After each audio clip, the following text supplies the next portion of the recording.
जा सकता है कि जो ईयू ट्रेड डील है इसको ऑलरेडी वो फैक्टर इन हो चुका है, लिहाजा इसका कोई फर्क नहीं पड़ेगा आने वाले इन्वेस्टमेंट वगैरह पे। नहीं, ऐसे नहीं कह सकते, क्योंकि देखिए ये सेक्टर स्पेसिफिक होगा। अब यू से डील साइन होना है, ये खबर तो ऑलरेडी है, तो जी। दाम में है ऑलरेडी, सेक्टर स्पेसिफिक है। जैसे हम्म। टेक्सटाइल्स, फार्मा, मेडिकल इक्विपमेंट, इन्होंने जो जिक्र किया उन्हीं चीजों पर है। मगर क्या है कि तो यूएस के साथ डील डिले हो रही है, उसके कारण उधर अभी भी वो डिस्काउंट पे चल रही है relative to the rest of the market. तो नेचुरली ये ईयू डील की साइनिंग से थोड़ा बहुत उन सेक्टरों में खरीदारी बढ़ सकती है, मगर वो बड़े पैमाने पे नहीं होगी, क्योंकि ये ज्यादातर जो सेक्टर है फार्मा को छोड़कर, फार्मा और आईटी को छोड़कर, ज्यादातर ये मिड और स्मॉल कैप क्षेत्र में, जहां एफआईआई ज्यादा पार्टिसिपेट नहीं करते हैं। एफआईएस की कोशिश ज्यादा होती है लार्ज कैप और लार्ज और मिड कैप में। फार्मा कुछ कंपनियां हैं, आईटी में जरूर कंपनियां हैं, पर बाकी के जो क्षेत्र है टेक्सटाइल, वहां पे ज्यादा एफआईएस का डायरेक्ट निवेश नहीं आता है। खाली ये कि एफआईएस के लिए बात यह है कि बहुत अलग सी चीज है, जैसे इंडिया की वैल्यूएशंस। जैसे इंडिया जो 40% एफआईआई जो इंडिया में निवेश करते हैं वो यूएस से सोर्स्ड है।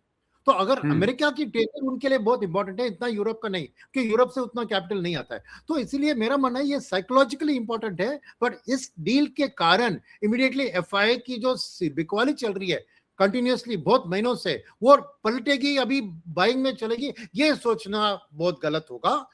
थोड़ा बेनिफिशियल इफेक्ट होगा जीडीपी के ऊपर, जो भी जीडीपी के आंकड़े इंडिया के डालते हैं और एक मार्केट कैप को जीडीपी रेशियो को लेकर वैल्यूएशन कैलकुलेट करते हैं, थोड़ी बहुत उधर बेनिफिट मिलेगी। ये मानना कि कुछ नहीं होगा ये भी गलत होगा, मगर इतना एक बड़ा मूवर नहीं होगा ये।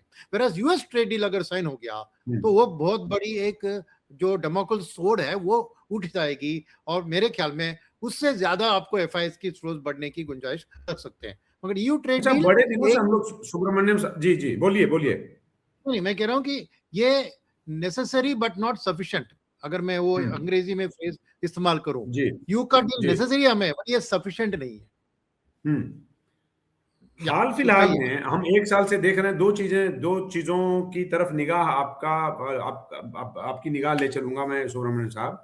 एक तो ये कि इधर कुछ टेंस सिचुएशन रहे यूरोपियन यूनियन और चाइना के बीच, और इवन एक सेक्टर उसमें से ऑटोमोबाइल का रहा। दूसरा एक तो ये फैक्टर, दूसरा ये कि पूरी दुनिया लगातार ये कहते रही, यूरोप भी, यूएस ने एक तरह से कहें इसको बहुत वोकल करके बताया कि साहब हमें China+1 पॉलिसी पे ध्यान देना चाहिए। इन दोनों मैटर्स में सबसे पहले उस पर ही बताएगा कि चाइना से जो उनके संबंध खराब है ईयू के, थोड़े बहुत जो बिटर हुए हैं, उसका फायदा डबल करके हमें ईयू ट्रेड डील के बाद मिलेगा क्या? हम उनकी पहली प्रायोरिटी होंगे? देखिए, कुछ 1 महीने पहले तक यही सोच थी। अब क्या बदला है? ट्रंप ने जैसे ही ग्रीनलैंड की बात उठाई, अब यूरोप एंटी यूएस बन रहा है और चीन के करीब आ रहा है।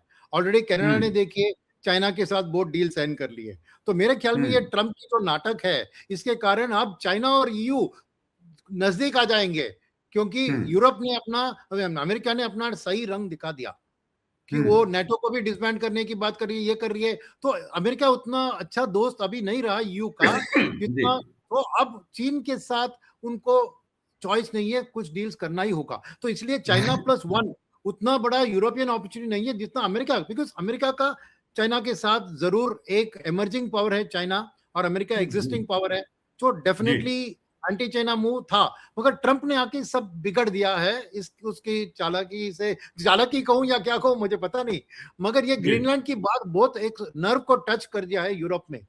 इसलिए मेरा मानना है कि जितना एंटी चाइना फीलिंग पहले था, अब वो कम होगा।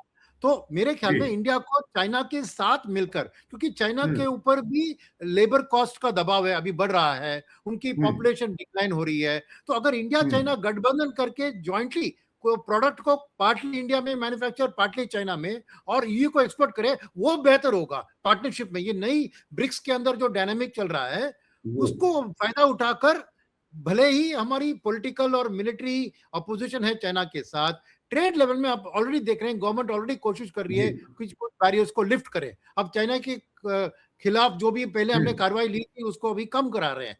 तो अब है ट्रेड रिलेटेड गठबंधन चीन के साथ, तो चाइना +1 है अभी, एक्चुअली चाइना प्लस इंडिया, तो चिंडिया कह सकते हैं। ये आने वाले दिन में मैं देख रहा हूं, क्योंकि यूएस पे अभी उतना भरोसा पूरी दुनिया को नहीं है।